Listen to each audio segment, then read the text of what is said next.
கதையின் ஆசிரியர் சுஜாதா அவர்கள். தலைப்பு அரை வைத்தியன். அவன் இள வயது டாக்டர். மூத்த வயது டாக்டரிடம் சேர்ந்து தந்தையின் கட்டாயத்துக்காக பிராக்டிஸ் பார்த்து கொண்டிருக்கிறான். அவனுக்கோ இளம் வயது, டாக்டரின் அட்வைஸ், அலட்சியம் எல்லாம் பொறுத்து கொள்ள முடியவில்லை. ஒரு கட்டத்தில் அவரிடம் கோபித்து கொண்டு வெளியேற நினைத்த போது பாம்பு கடித்த ஒரு பேஷண்ட் பெரிய டாக்டர் இல்லாத போது கொண்டு வந்தார்கள். தன்னுடைய அதி மேதாவித்தனத்தால் ஒரு அப்பாவி உயிர் போக காரணமாக இருந்த அவனை அந்த பெரிய டாக்டர் என்ன செய்தார்? சப்ஸ்கிரைப் பண்ணிட்டு பாருங்கள். வாங்க கதைக்குள்ளே போகலாம். Chandraprabha nursing home. இந்த பெயர் பலகை சீனிவாசராவ் எம்பிபிஎஸ் பட்டம் வாங்கிய போது எழுதியிருக்க வேண்டும். 36 மாரி காலங்களில் துரு மூஞ்சியும் எழுத்து சேதமும் பெற்றுவிட்ட அந்த பலகைக்கு 40 வாட் பல்பு உதவி செய்யவில்லை. சீனிவாசராவை கேட்டால் நல்ல டாக்டருக்கு போர்டு தேவையில்லை என்பார். நல்ல டாக்டர் என்று எந்த விதத்தில் ஜனங்கள் ஒப்புக்கொள்ளுகிறார்கள் என்பது முன்னறையில் வீட்டிருந்த ரவி பிரகாஷுக்கு வியப்பு. அவனை கேட்டால் ராவை போல, அதாவது சீனிவாசன் ராவை போல கிராதகன் கிடையாது என்று சத்தியம் பண்ணுவான். கைராசியாம் நான்சென்ஸ். இன்றைக்கு ராத்திரி ரவி பிரகாஷ் ராஜினாமா கடிதம் கொடுக்க தீர்மானித்து விட்டான். கிழவரிடம் பயிற்சி டாக்டராக இருந்து எதுவும் கற்றுக்கொள்ள முடியாது. எது சொன்னாலும் குற்றம், எது செய்தாலும் குற்றம். புதிதாக படித்துவிட்டு வருகிறவர்களுக்கெல்லாம் ஸ்டெத்தின் சரியான முனை கூட தெரியாதான். இன்ஜெக்ஷன் குத்திரியா பச்சை குத்திரியான்னுவார். கதவை எப்படி ஓங்கி சாத்தினா நீ எப்படி ஒரு நல்ல டாக்டராக வர முடியும்? ஒரு நல்ல டாக்டருக்கு முதல்ல நிதானம் வேண்டாமா என்பார். உன் படிப்பு எனக்கு தெரியும், நீ எப்படி பாஸ் பண்ணிட்டு வந்திருக்காய்ங்கிறதும் எனக்கு தெரியும். உன் போன்றவர்களிடம் என் பேஷண்ட்டுகளை ஒப்படைக்க விருப்பமில்லை. ஐயோ, இன்னும் நிறைய திட்டுக்கள். வந்ததே தப்பு. அப்பா தான் வற்புறுத்தி அனுப்பி வைத்தார். சொந்தமாக கிளினிக் ஆரம்பிப்பதற்கு முன் இவரிடம் இரு நல்ல டாக்டர் என்று. ஓஹோ, இந்த மனுஷங்கிட்ட 3 மாதம் கூட தாங்க முடியாது. வர்றாரு பாரு. ரவி கடிதத்தை நிறுத்தி கொண்டான். டாக்டர் வந்திருக்கிறதுக்கும் எழுந்திருக்கவில்லை. ரவி, ராத்திரி டியூட்டியா? ஆமாம். என்ன எழுதிட்டுருக்கேன்? ராஜினாமா கடிதம். ஓ, நான் ஒரு கல்யாண ரிசப்ஷன் போயிட்டு சாப்பிட்டுட்டு திரும்பி வர 9:30 ஆகும். பார்த்துப்பேல்ல? ரவி அவரை நேராக பார்த்தான். டாக்டர், நான் சொன்னதை நீங்கள் கவனிக்கலையா? அட, ராஜினாமா தானே, கவனித்தேன். நாளைக்கு பார்க்கலாம். கரு நீல சூட் போட்டுக்கொண்டு கோட்டில் ரோஜா செருக்கி கிளத்துக்கு அலங்காரத்தை பார். ஒரு முடி கூட கிடையாது. பொய் பல்லு. என்ன வயசு இருக்கும்? 100? இதுக்காக ரிசைன் பண்ணணும்? சம்பளம் போதாது ஒரு முழு டாக்டருக்கு. பாரு, நீ இன்னும் முழு டாக்டர் இல்லை. நான் கொடுக்கறது சம்பளமும் இல்லை, ஹானரேரியம். பார்க்க போனால் என்கிட்ட தொழில் கற்றுக்கிறதுக்கு நீ எனக்கு பணம் கொடுக்கணும். உங்கள் அப்பா தெரிஞ்சவர், அதனால் உன்னை சகிச்சுக்கிட்டு இருக்கேன். சாரி, நான் உங்ககிட்ட எதுவும் கற்றுக்க முடியும்னு தோணலை. சிரிஞ்சை ஸ்டெர்லைஸ் பண்ணுறதை தவிர வேறு எதுவுமே நான் இது வரைக்கும் உருப்படியாக செய்யலை. I am wasting my time. நான் என்ன செஞ்சாலும் குத்தம் சொல்கிறீங்க. நீ என்கிட்ட 2 வருஷமாவது இருந்தால் தான் தொழில் கற்றுக்க முடியும். அதுக்கெல்லாம் எனக்கு பொறுமை இல்லை டாக்டர். ஓகே, ராஜினாமா நாளைக்கு வர தாங்கலாம் இல்லையா? உனக்கு கொடுக்க வேண்டிய சம்பளத்தில் அன்றைக்கி கண்ணாடி ஜன்னலை உடச்சிப்பார். அதுக்கு கழிச்சிட்டு பாக்கியை தர சொல்கிறேன். வேண்டாம் டாக்டர், எனக்கு சம்பளமே வேணாம். என்னை ஆளை விட்டால் போதும். ஓஎஸ், உனக்கு பணம் அவ்வளவு பெருசில்லை தானே? பணம் கொடுத்து அட்மிஷன் வாங்கி பணம் கொடுத்து பாஸ் பண்ண உனக்கு சிரித்து கொண்டே சென்றவரை துப்பாக்கி இருந்தால் சுட்டு இருப்பான். பதிலாக கெட்ட வார்த்தை ஒன்றை உறக்கவே சொன்னான். கேட்டிருக்கும். கேட்கட்டும். காரை நிதானமாக தானே ஓட்டிக்கொண்டு சென்றது கிழம். ரவி சிகரெட் பற்ற வைத்து கொண்டான். பேஷண்ட்டுகளுக்கு முன்னால் சிகரெட் பிடிக்கிறது கெட்ட பழக்கம். டாக்டரின் நாற்காலியில் உட்கார்ந்து அதை ஆக்ரோஷமாக சுழற்றினான். கண்ணாடி எல்லாம் உடைக்க வேண்டும் போல் இருந்தது. ஐயோ, என்ன டாக்டர் சிகரெட் பிடிக்கிறீங்க? ரமாமணி கண்களில் பயத்துடன் உள்ளே பார்த்து கொண்டு நுழைந்தாள். ஸோ வாட் ரமா, நாளைக்கு இந்த கிராதகன்கிட்ட இருந்து எனக்கு விடுதலை, ரிசிக்னேஷன். ஏன் டாக்டர் என்று அவன் அருகில் ஆஸ்ட்ரையை கொண்டு வந்து வைத்தாள். இந்த மனுஷங்கிட்ட யாரால் இருக்க முடியும் சொல்லு? ரமா மௌனமாக இருக்க அலமாரி மருந்துகளை அலட்சியமாக ஆராய்ந்து கொண்டு 1950க்கு அப்புறம் மருந்தே கிடையாது. புதுசாக வர்றவனுக்கு விஷயம் தெரியும்னு ஒரு மரியாதை கிடையாது. அன்றைக்கி ஒரு ஹேர்னியா பண்ணார்ல, முதல்ல எம்பிபிஎஸ்ஸை வச்சுக்கிட்டு சர்ஜரி பண்ணுறதே தப்பு. பேஷண்ட்டுக்கு அனாக்சியா வந்துருச்சு, இவர் பாட்டுக்கு ஆப்ரேஷன் பண்ணிகிட்ருக்காரு. நான் பார்த்து சொல்லலைன்னா ஆளு க்ளோஸ். இவன் எல்லாம் ஒரு டாக்டர். நானும் தானே கூட இருந்தேன், சமாளிச்சிட்டாரே. என்ன சமாளித்தார்? குருட்டு அதிர்ஷ்டம். அப்புறம் சத்தம் போடுறார். டெக்கட்ரான் எடுத்துக்கிற ஆளுக்கு ஏன் சொல்லலைன்னு. புதுசாக படிச்சுட்டு வந்தவனுக்கும் கொஞ்சம் தெரியும், அவன் சொல்கிறதையும் கொஞ்சம் கேட்கலாம்ல.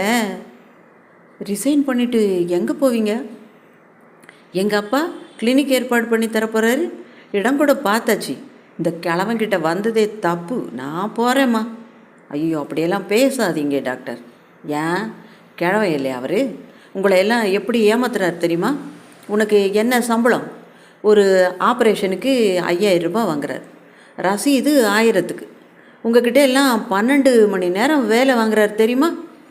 ரமா மௌனமாக இருக்க ஒரு பெண்ணும் ஒரு சிறுவனும் ஒரு ஆளை கை தாங்கலாக அழைத்து வந்தார்கள். அவன் துவண்டு கொண்டே எச்சிலை விழுங்கி கொண்டே வந்தான். டாக்டர் இல்லைங்களா? இவர்தான் டாக்டர். என்னம்மா என்றாள் ரமா. பாம்பு கடிச்சிருச்சுங்க.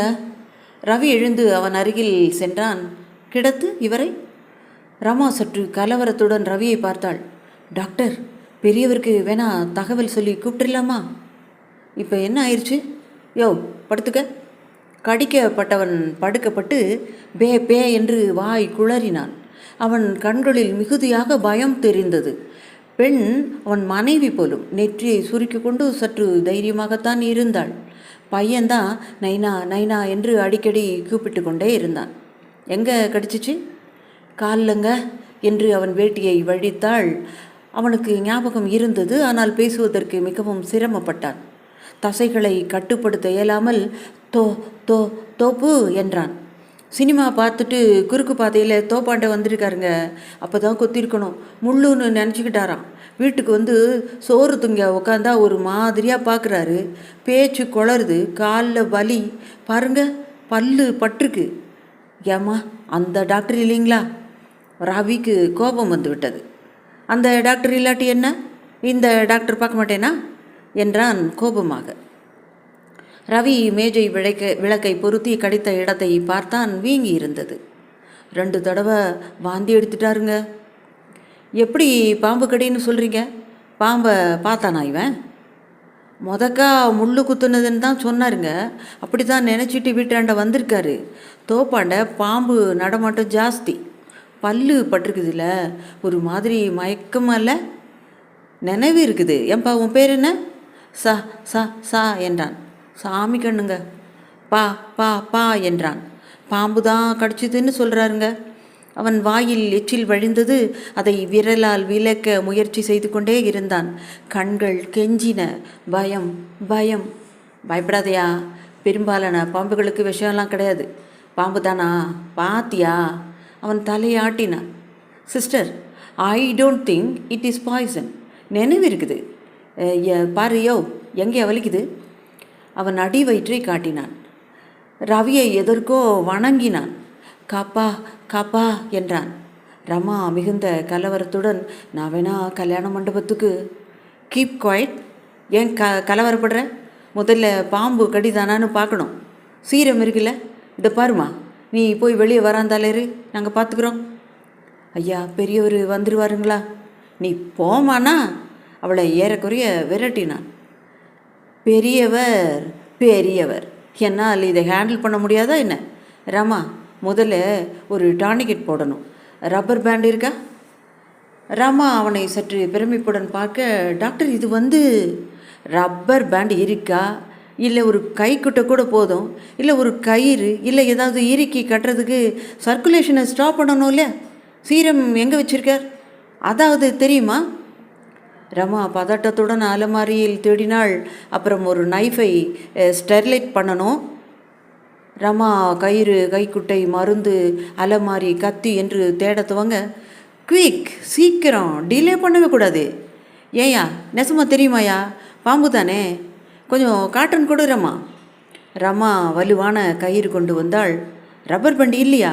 இல்லை டாக்டர், இதுதான் இருந்துச்சு. கேட்குறது கிடைக்காது. பாடாவது ஆஸ்பத்திரி. கட்டு. சார், எங்கே சார் கட்டணும்? இதெல்லாம் சொல்லி தரணுமா? My God. இது மேலே தான் கட்டு. கத்தி எங்கே? ஸ்டெர்லைஸ் பண்ணியா? இதோ போட்டிருக்கேன் டாக்டர். எத்தனை நேரம்? கொண்டு வந்ததே லேட்டு. ஜன்னல் வழியாக அந்த பெண்ணின் பையனின் முகங்கள் தெரிந்தன. இந்த பாரு, இப்படியெல்லாம் டிஸ்டர்ப் பண்ணக்கூடாது. அங்கே போய் உட்காருங்க. என்ன சிஸ்டர், ரெடியா? டீப்பாக ஒரு லீனியர் இன்ஜெக்ஷன் போடணும். பிளட் வெசல்ஸ் எதுவுமே வெட்டிடக்கூடாது. ஆனால் பளபளப்பான ஸ்டெயின்லெஸ் ஸ்டீல் கத்தி அவன் கரிய சதை மேல் உழுவது போல கோடு போட சற்று தயக்கத்துடன் ரத்தம் சிந்த ஆரம்பித்தது. அவன் வலியினால் துடித்தான். பம்ப் எங்க? சைஃபன் மாதிரி ஏதாவது வேணும், எங்க? பம்பை அவள் கொண்டு வந்து கொடுக்க அதை காயத்தின் மேல் அழுத்தி ரத்தத்தை நீக்க அது சரியாக பொருந்தாமல் சிரமப்பட்டான். இப்படியே பம்ப் பண்ணிட்டு நான் சீரம் பார்க்குறேன். இந்த சீரம் எங்கே வச்சுருக்காரு? என்ன சீரம் டாக்டர்? ஆன்டி வெனின் பார்த்ததில்ல? ஃப்ரிட்ஜுக்குள்ளே இருக்கும் doctor. If you don't mind. குளிர் பெட்டியின் கதவை திறக்கிற போது ரவி தன் கை நடுங்குவதை கவனித்தான். ஈசி ஈசி என்று அவனுக்குள்ளே சொல்லி கொண்டான். வெளிச்ச குறைவில் பெயர்களை படிப்பதில் சிரமம் இருந்தது. இதோ இப்படி குத்த வேண்டும். Intra muscular. டாக்டர், பேஷண்ட் ரொம்ப மூச்சு திணறாரு டாக்டர் என்றாள் ரமா சற்று குரலை தாழ்த்தி. அப்படி தான் இருக்கும், சரியாக போயிடும். கொஞ்சம் வேணால் ஆஸ்பிரேட் பண்ணி பாருங்கள். ஒரே ஒரு நேசை வச்சுக்கிட்டு நான் தான் என்ன பண்ண முடியும், நீங்களே சொல்லுங்கள். மறுபடி அவன் அருகில் சென்றபோது அவன் காலில் நிற்காமல் ரத்தம் வர மூச்சு திணறி கொண்டிருந்தான். வாய் பூராவும் எச்சில் சேர்ந்து போய் அதை நீக்க திராணியின்றி இருந்தான். பஞ்சால் அவன் வாயை துடைத்து, பயப்படாத பயப்படாத, என்ன ரெடியா என்றான். வாசலில் கார் கதவு சாத்தப்படும் சத்தம் கேட்டது. வெளியே பேச்சு குரல் கேட்க அவர் பார்த்துட்ருக்காருங்க. நீங்கள் வந்துட்டீங்கய்யா, நீங்கள் ஒருக்கா பார்த்துருங்கய்யா. பாம்பு கடியா? பாம்பெல்லாம் எதுக்கு போய் கடிச்சிக்கிட்டு? சீனிவாசராவ் உற்சாகமாக கல்யாண சாப்பாட்டு திருப்தியுடன் கழுத்தில் சந்தனத்துடன் உள்ளே வந்து, லெட் மீ சி ரமா, ஏன் என்னை கூப்பிடல என்றார். ரமா பயத்துடன், சார், டாக்டர் ரவி தான் கூப்பிட வேணான்ட்டாரா? உனக்கு என்னையா தெரியும் பாம்பு கடியை பற்றி? Patient is bleeding. யார் இந்த கசாப்பு கடை வெட்டு போட்டிருக்காங்க? இது என்ன ஊசி? ஆன்டி வெனின் ரியாக்ஷன் பார்க்குறதுக்குன்னு சொன்னார் டாக்டர். எதுக்கு ரியாக்ஷன்? வாட்ஸ் இட் ரவி, உனக்கு காமன் சென்ஸே இல்லையா? சீரம் கொடுக்கறதுக்கு முன்னாடி ரியாக்ஷன் பார்க்க வேணாமா டாக்டர்? பாழா போச்சு. அதுக்கெல்லாம் இப்போ எங்கப்பா டைமு? ரியாக்ஷன் இருந்தால் வந்த உடனே சீரம் கொடுத்துருக்க வேணாமா? கட்டு யார் போட்டாங்க? அந்த ரமா தான். What nonsense is this? இவ்வளவு தொலைன்னு கட்டி என்ன பிரயோஜனம்? அப்புறம் இந்த இன்சிஷன், இதுக்கு தேவையே இல்லை. கடியில் சாவறதுக்கு பதிலாக ரத்தம் கொட்டியே சாவடிச்சிருவ போலிருக்கே. முதல்ல ப்ளீட் பண்ணிவிட்டு ரத்தத்தை பாரு. அதுக்கெல்லாம் டைம் இல்லைப்பா. கடித்து எத்தனை நேரம் ஆயிருக்கும்? 15 நிமிஷத்தில் சிம்டம்ஸ் எல்லாம் ஆரம்பிச்சிடும். வந்த உடனே சீரம் கொடுத்துருக்கணும். அதுவும் ஐவியா? கொண்டா எங்கே சிரிஞ்சு? ரமா அவரிடம் மருந்தை கொண்டு வந்து தர டாக்டர் படுத்திருந்தவனை ஆராய்ந்தார். வெயிட் அ மினிட், ப்ராப்ளம் எல்லாம் தீர்ந்து போச்சு. ஏன் டாக்டர்? ஆளு க்ளோஸு, போயிட்டான். ரவி திடுக்கிட்டு அருகில் சென்று பார்த்தபோது அவன் வாய் பாதி திறந்திருந்தது. ஸ்டெத்தை வைத்து இருதயத்தில் கேட்டான். மார்பை பிசைந்து பார்த்தான். ரமா, அட்ரினலின் கொண்டு வா. நோ யூஸ், ட்ரை பண்ணிப்பாரு என்றார் சீனிவாசராவ். ரொம்ப லேட்டாக கொண்டு வந்தாங்க டாக்டர். நான்சென்ஸ். இவனை பிழைக்க வச்சிருக்கலாம் தெரியுமா? இல்லை, முதல்ல பாம்பு கடியானே சந்தேகமாக இருந்தது. பாரு ரவி, எதையாவது சப்பக்கட்டு சொல்லாத. பேஷண்ட்டை பார்த்த உடனே, வீக்கத்தை பார்த்த உடனே சொல்லிடலாம். பேஷண்ட் வாய் குளர்னானா, பேச முடியாமல் திணறினானா? ஆமாம் டாக்டர் என்றாள் ரமா. பேரலிசிஸ். வாயில் எச்சில் ஒழுகித்தில் காயத்தில் 2 பங்க்சர் இருக்கும். வாயில் எடுத்தானா? ரவியை நேராக பார்த்தார். இப்போ தான் டாக்டர் ஆக ஆரம்பிச்சிருக்கேன். ரவி அவரை நேருக்கு நேர் சந்திக்க முடியாமல் என்னால் முடிஞ்ச வரைக்கும் முயற்சி பண்ணி பார்த்தேன் டாக்டர் என்றான். போதாதுப்பா. கிடந்தவன் அருகில் சென்று அவன் முகத்தை திருப்பினார். அல்பாய்ஸ், 30 வயசு தான் இருக்கும். ரவி, நீ என்ன பண்ணியிருக்கணும்னு சொல்கிறேன். வந்த உடனே சிம்டம்ஸை பார்த்து பாம்பு கடின்னு நீ 1 நிமிஷத்தில் தெரிஞ்சிகிட்டு இருக்கணும். உடனே சீரம் கொடுத்துருக்கணும். ஆன்டி வெனின் அப்படிங்கிறது ரொம்ப பவர்ஃபுல். ரிமார்க்கபிளாக ரிவைவ் ஆகிருப்பான். கட்டு ரத்தம் சிந்த வைக்கிறது எல்லாம் கடிப்பட்ட உடனே செஞ்சால் தான் பிரயோஜனம். ஏற்கனவே இவன் ரத்தத்தில் விஷம் கலந்து போய் எம்மா பட்டணத்தில் பாதி கதவை தட்டிகிட்டு இருந்திருக்கான். 20 ml ஐவி ட்ரிப்பா அல்லது இன்ஜெக்ஷனாக உடனே கொடுத்துருக்கணும்.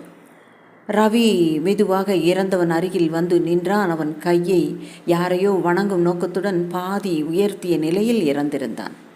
ரவியின் கண்களில் நீர் முட்டியது. டாக்டர், நான் தான் இவனை கொன்னுட்டேன். கொன்னது நீ இல்லை ரவி. உங்கள்கிட்ட பணம் வாங்கிட்டு உன்னை பாஸ் பண்ண வச்சாங்களே அவங்க தான். ஒரு டாக்டருடைய கடமை என்ன தெரியுமா? எப்போ நேரம் கிடைக்கிறதோ அப்பெல்லாம் படிக்கணும். நான் போகிறேன் டாக்டர். எங்கே போகிற?